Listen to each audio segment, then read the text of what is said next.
दोस्तों नमस्ते प्रणाम। मैं संगीता कश्यप अपने यूट्यूब चैनल में सभी दर्शकों का स्वागत करती हूँ। मैं एक हरवा नाच गीत लेके आई हूँ दोस्तों। अगर गीत अच्छा लगे कमेंट करके जरूर बताना, लाइक करना, शेयर करना, मेरे चैनल को सब्सक्राइब करना और कमेंट करके जरूर बताना दोस्तों गीत आप लोगों को कैसा लगा। होले कमर में हो दर्दिया सासू हर दिया पिसी दाना, होले कमर में हो दर्दिया सासू हर दिया पिसी दाना,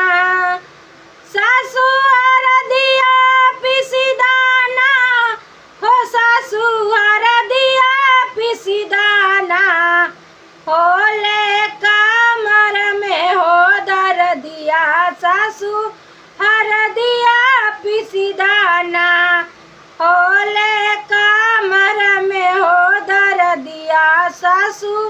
हर दिया पिसी दाना। के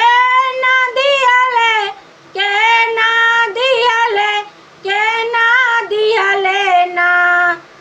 तोहरे कमर में हो दर्दिया बहुहरी के ना दियले ना, तोहरे कमर में हो दर्दिया बहुहरी के ना दियले ना, राउर बेटा दियले ना, हो राउर बेटा दियले ना, हमरे कमर में हो दर्दिया राउर बेटा दियले ना, हमरे कमर में हो दर्दिया राउर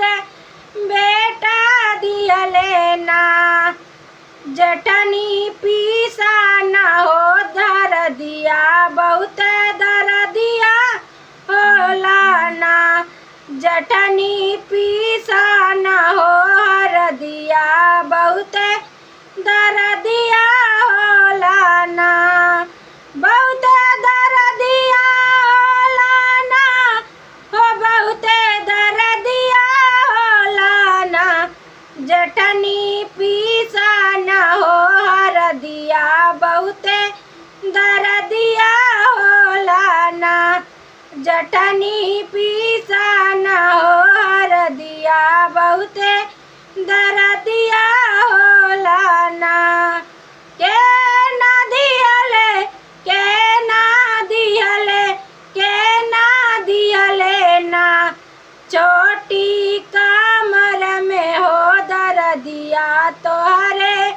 के ना दियले ना, छोटी कमर में हो दर्दिया तोहरे के ना दियले ना,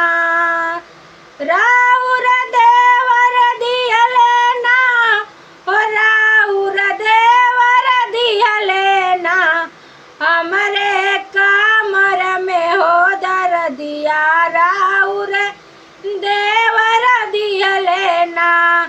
हमरे कमर में हो दर्दिया राउर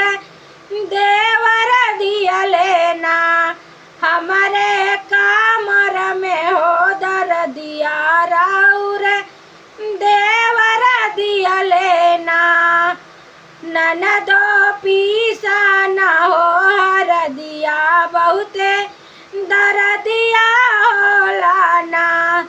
ननदो पीसा ना हो हरदिया बहुत दर्दिया होला ना, के ना दियले ना,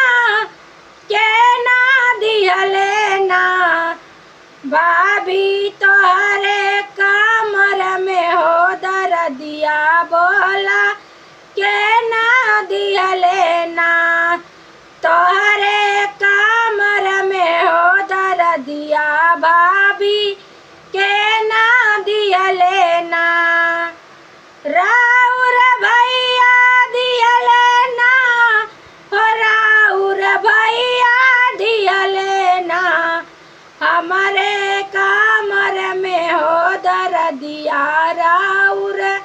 भैया दियले ना,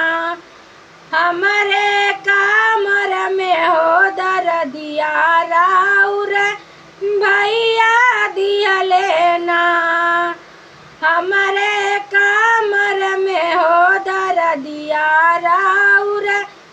भैया दिया लेना।